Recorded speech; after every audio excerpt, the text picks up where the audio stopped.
And hello, and welcome to the Kyoshi Herbie Bagwell TV show. I am your host, Kyoshi Herbie Bagwell.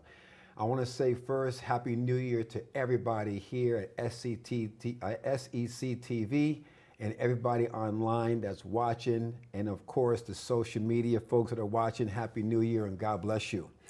Without further ado, my very first guest of the new year in 2020 is none only than a very impressionable young man who I've had the pleasure of meeting on social media, and we were going back and forth, and I did a wonderful thank you for the wonderful compliments, Devontè, a self-survival, a self-defense seminar at his place of business in East Hartford, Connecticut, and I'll allow this young man to give you all the particulars, but I want to welcome to my show, Mr. Devontè D. I love him to death. Hey, Devontè. Thank you, sir. First and foremost, I want to say thank you for having me here today. You're welcome. You're welcome.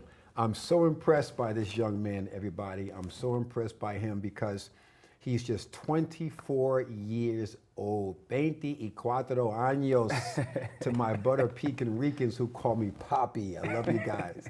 This guy's magnificent, man. And without further ado, just get into it. First things first. Give them your name and your company and how can they get in contact with you. Okay. So my name is Devontè Dillion. I'm based out of East Hartford, Connecticut. My business name is Dilligence Training, and you can get in contact with me through social media. I have an Instagram account, Facebook account, Twitter account, and I can also be reached through Gmail, and everything is Dilligence Training. Absolutely. Good. Devontè, let's just get right into the nuts and bolts, man. First, I've been to this young man's place in East Hartford, Connecticut. Is absolutely beautiful. It's wide open. What caught me was as I was driving down to his facility, I saw the waterfalls and my mind just went blank. I mean, there's waterfalls, y'all, right by this man's place. It's absolutely magnificent. It's beautiful. I urge you all in that area of East Hartford, I don't care if you're 20, 30 miles away, it's worth the drive. His workouts are magnificent. I see people doing all types of Instagram moves on Instagram and everything else, and they all look like they're in great shape. Beautiful men, women, they're all in good shape.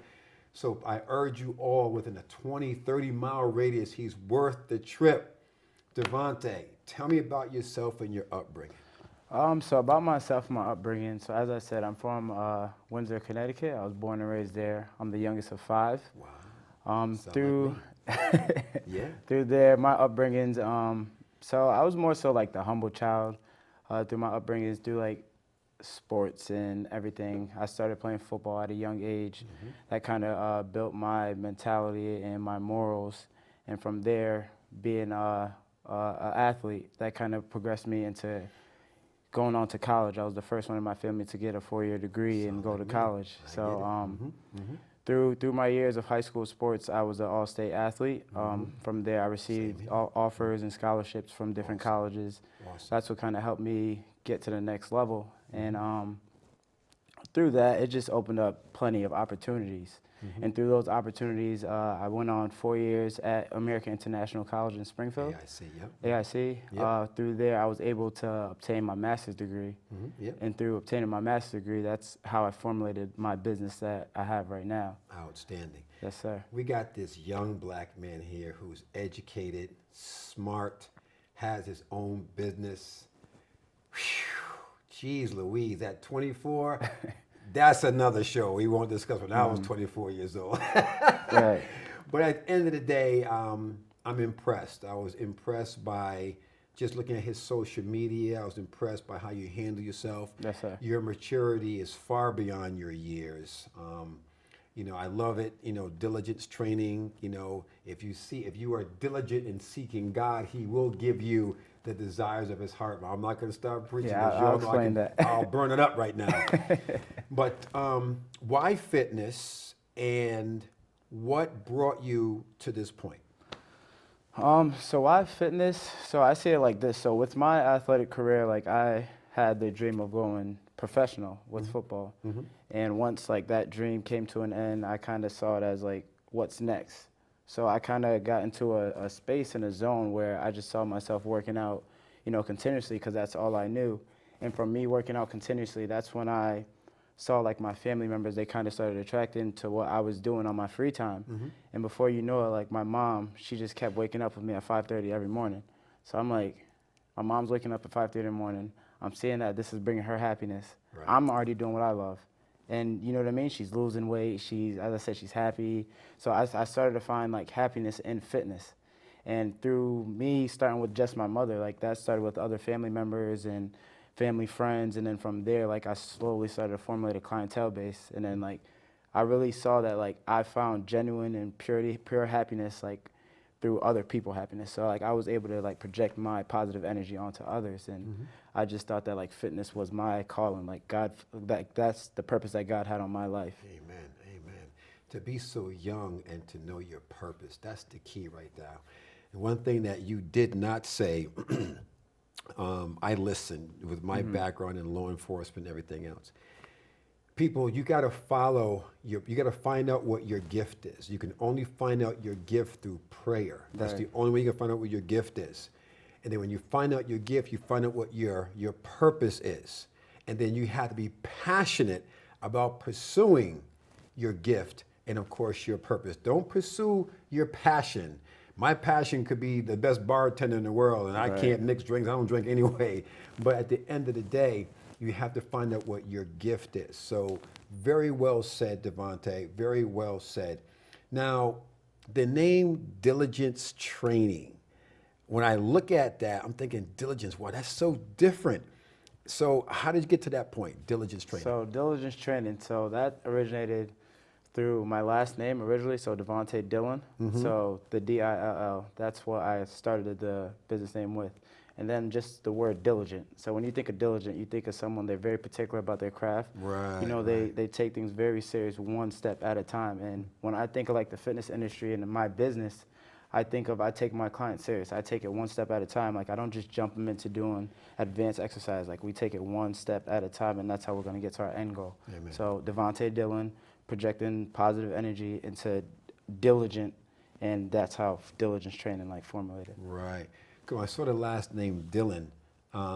Yes, I am a Miami Dolphins fan. Y'all already know that about my connection. You know that. But when I saw Dillion, I'm thinking of Corey Dillon from the New England Funny Patriots. enough, yeah. Any relation to him? No. No relation to him? No. Okay, good. All right. I definitely got that a lot growing up. Yeah, I got a Patriots fan next to me, y'all. You know I'm not happy. Anyway, Corey, listen to me. Oh my goodness. Devontè, Dilligence Training, and you could have worked for other people.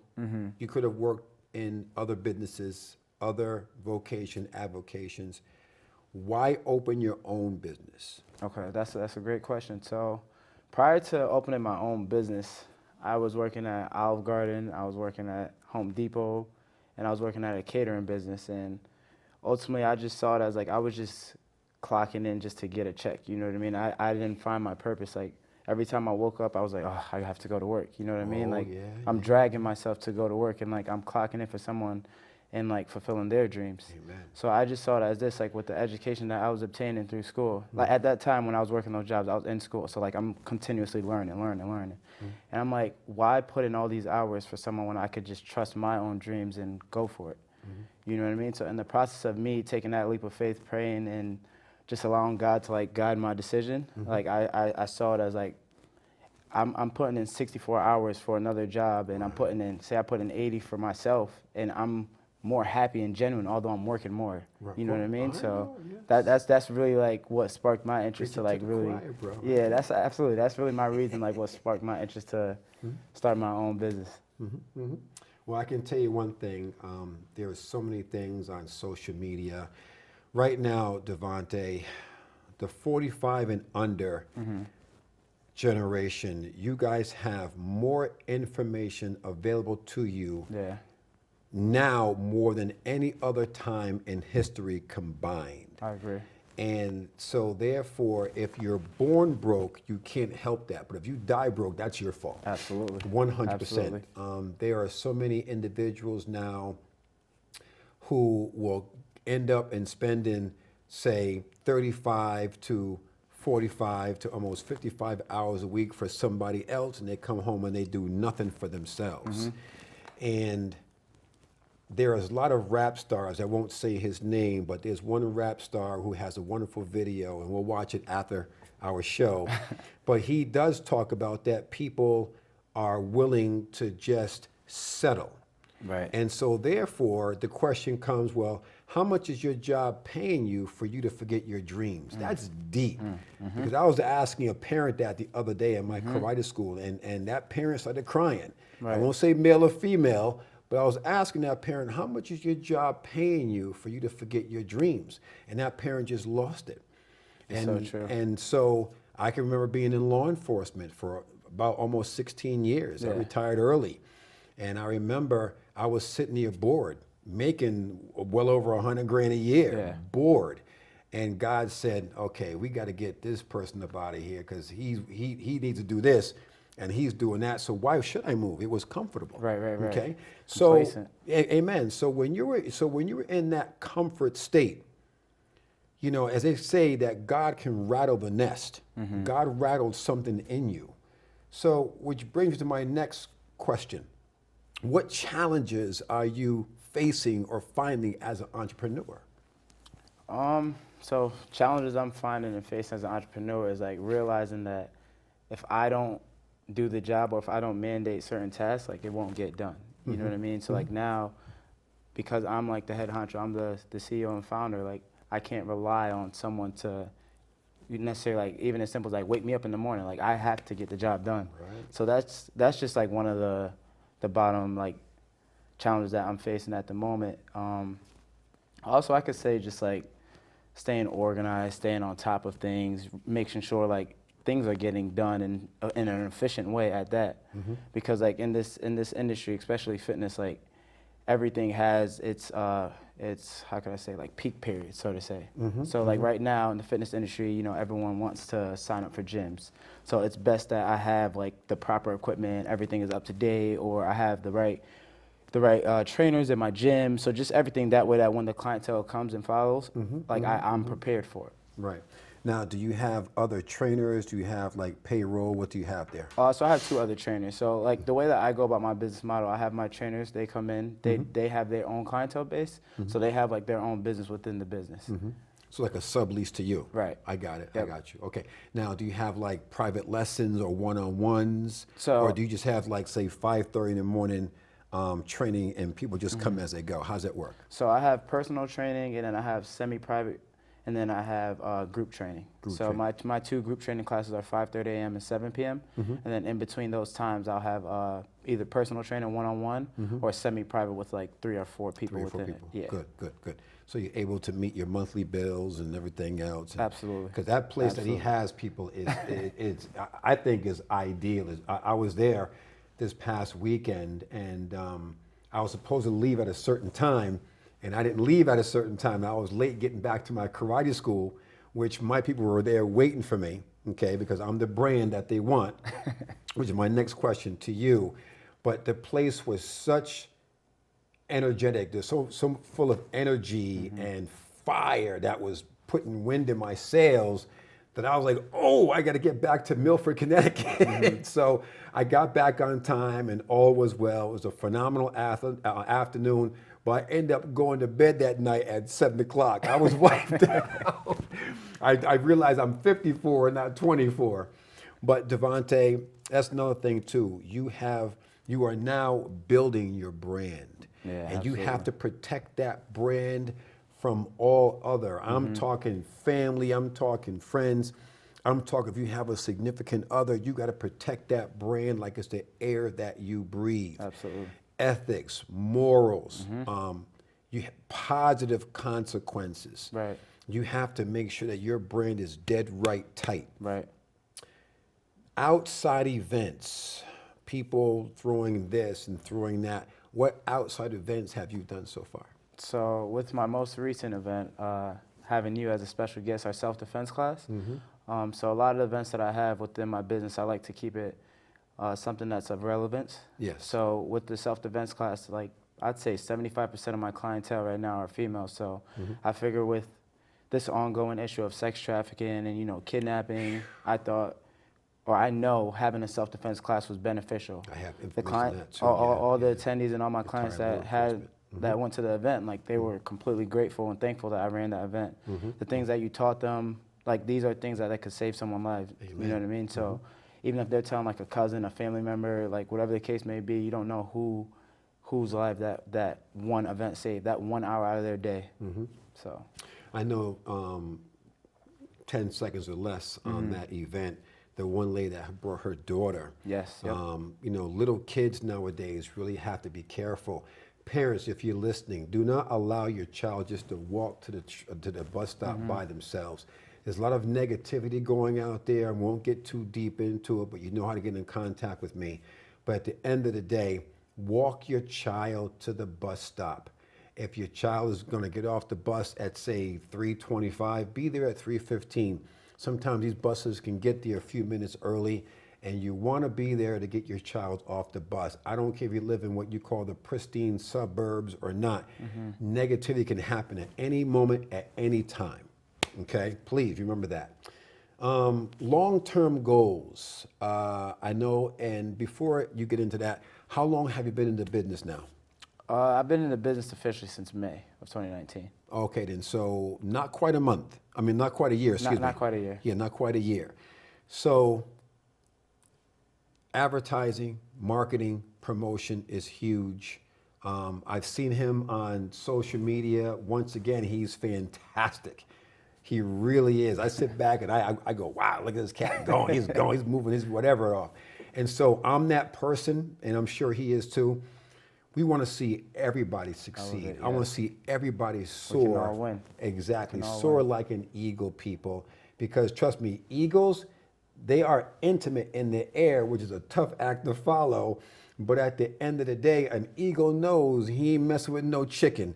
So I don't want to go there right now. So talk to me about your brand and how are you going about your marketing, your advertising, and your promoting? So currently most of my marketing is through social media. I feel like nowadays, like everyone's on their phone. So I kind of have to cater to what's relevant and what's popular right now. Exactly. So also with that, I plan on launching an online program.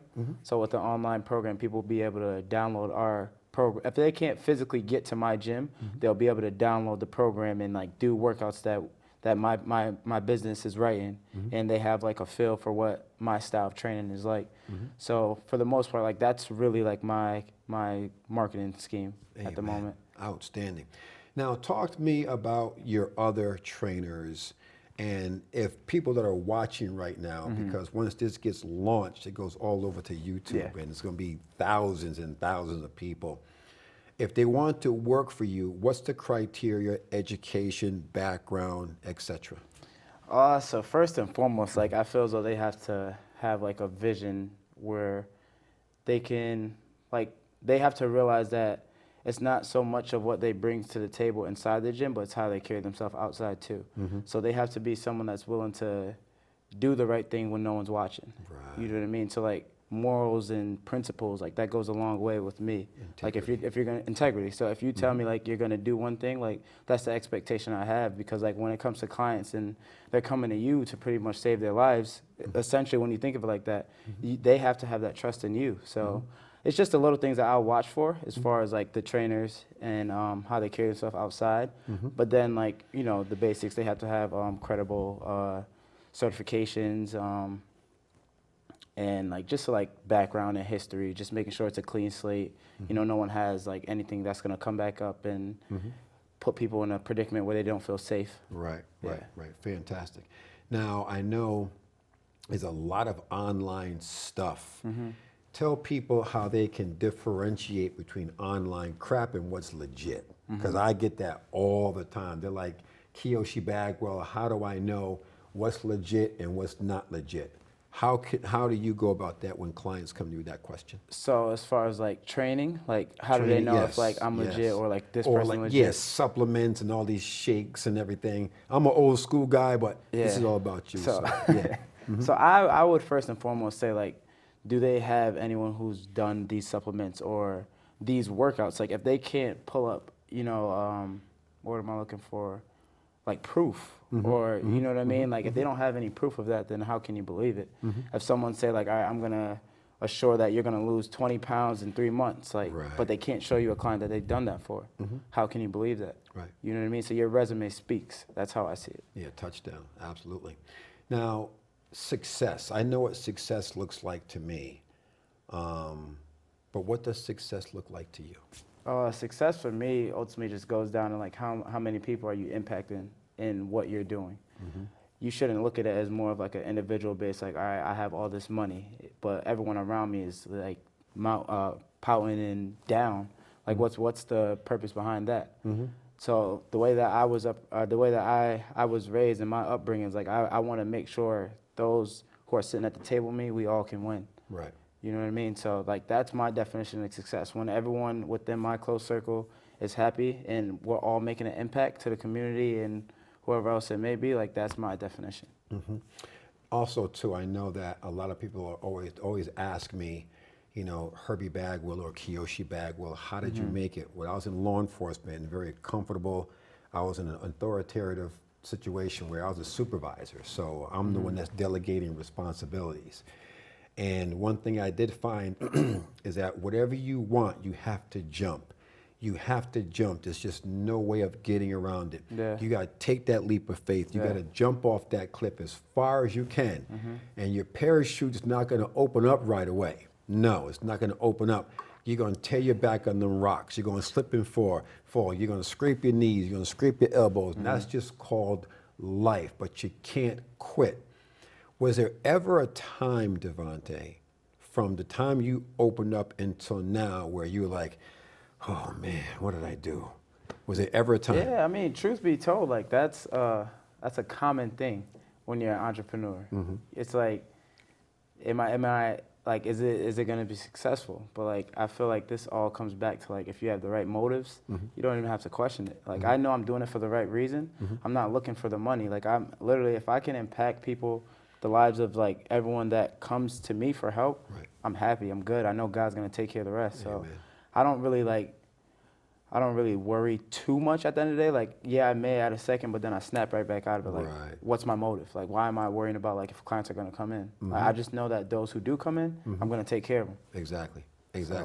Yeah, that's the most important thing I find with a lot of entrepreneurs. I talk to people every day. Over the past 3 years, I can't count the number of karate schools and studios that have closed down that were friends of mine. And people look at me like I'm a messiah. No, I am not a messiah. I just keep God first place. I know that God is bigger than any problem that comes before me. I was just talking to a very important person just this morning, and that person's going through a really tough time right now. And I said, listen to me. I said, I listen to a lot of motivational speakers every day through videos and tapes. I won't mention their names. I didn't get any releases. But there's one phrase that comes in that goes, I can, I must, I will. I can, I must, I will. And there are ancestors of ours that are rooting us on from afar, saying, come on, Devontè, you can do it. Get up at 4:15. You know she's going to be there waiting at 5 o'clock. Or he's going to be there waiting at 5 o'clock. And then let me just fast forward the tape. Now you're 54 years old. You're going, Lord have mercy. It's 5:15. Wasn't it just 4:45 like 2 minutes ago? And so you have to get up. It's got to be a motivating factor. What is your motivating factor? I do everything under God. And so therefore, wherever God guides me, he will provide for me. So I'm not stressing nothing. Look, I got gray hairs. I got all that kind of stuff too. But at the end of the day, God has kept me for a reason, and God's going to keep you for a reason. I heard something that you said. You said that it's not about the money. It's about helping other people. That's where the money's going to come in. Absolutely. You follow what I'm saying? Yes. So tell me about your clients and your people. I met most of them already. They're a wonderful group he has. Oh my goodness. I mean, he's like a Michael Jackson and Elvis all into one. And so tell me about your people and about your clientele. So first and foremost, I literally appreciate and love like every single client that comes to the door of Dilligence. And one thing that my clients always say, and they can't really explain, they say like once I walked in, like I just felt like at home. I felt comfortable. You know what I mean? And a lot of my clients, they've left other gyms to come to my gym. Not even that being like for financial reasons, but they just felt as though like the spirit in my gym was somewhere that they need to be, and somewhere that would uplift them in many ways, like whether that's physically, spiritually, you know what I mean? They're just socially, there's so many things that factor into why people come to my gym. And so you said, like, tell me about like the actual part of it. Yes. So like a lot of my clients, like I just set the standards, like the things that we do inside the gym, I want it to translate into life. So like even if it's like someone's doing like their last rep and like, oh, they can't do it, I'm saying, and I like to tell them like, what if this was a job opportunity? You know what I mean? Like, are you gonna say you can't do it, or are you gonna push through and like capitalize on the situation? So a lot of my clients, they have like just that drive, that worth ethic. I call it diligence lifestyle. So when someone's living a diligence lifestyle, like they're, as I said with diligent, they're taking things very particular. They're working hard at their craft. Like they're taking into account all the little things that people may overlook when they're looking at the big picture or a big goal. So all my clients have that it factor. That's what I like to call it. So I like to say my clients are different from other fitness groups. Right. I see a lot of females in your classes, which another thing too, ladies, I hear this all the time, and from men, but mostly from ladies. I hear, well, when I lose a few more pounds, I'm gonna come see you. No, you, you have it backwards. Come see me now so I can see less of you later. That's how it works, okay? People who are non-believers, I'll believe it when I see it. No, you have to believe it and see it in your mind before you can see it in your hands. That's how God works. God wants you to have faith in that you believe that he shall supply all of your needs according to his riches and glory. So that's how it works. Yes, I was raised in the church. But at the end of the day, you have to believe it before you see it. Okay? You have to. That's how faith works. A lot of women and men, they want to lose somewhat weight first, then they want to come see Devontè. They didn't want to come see Herbie Bagwell or Kyoshi. But at the end of the day, you have to say, you know what? Enough is enough. And women, when y'all get sick and tired of being sick and tired, that's when you come down and you see Devontè. And I mean it, guys. If you're in the Hartford, Connecticut area, and if you are within, I don't care, 25, 30 miles, a half an hour from this man, go see him at Dilligence Training in the East Hartford, Connecticut. All the information is right there on the screen. But for the last minute or so, Devontè, overall, how are you feeling about your place? I feel amazing. Like I'm genuinely happy with what I'm doing. I wake up every morning, just as we said, like I ask God to just use me, and I'm seeing that through my impact, I'm enlightening the lives of other people, and because they're happy leaving my gym, it's opening up opportunities for them. So I'm just like blessed beyond words to like see the seed that I planted in May just come to fruition right now, and it hasn't even been a year, and my clientele base is well over 100. So I can only imagine how God's going to continue to bless the business. Amen. Now, with less than about 40 seconds left, tell them again your name, where they can get in contact with you, and your contact information. Devontè Dillion, CEO, founder of Dilligence Training. I can be contacted at www.dilligencetraining.com. Or I can be reached on the cell phone that's also attached to the screen, and also through email. And last but not least, through social media, Instagram, Twitter, and Facebook. Outstanding. The one thing I do want to say to you is greater is he that is in the world. I believe I have all the faith in the world, this man. And I just want to say in a parting statement, when I get younger, I'm going to be just like him, because I miss my locks and everything else. When I turned 40, I got a little bald spot up there. I had to let him go. I'll show you a picture later. But at the end of the day, I want to thank you, Devontè. Thank you so much. Come on my show, man. I appreciate you so much. Thank you so much. Okay.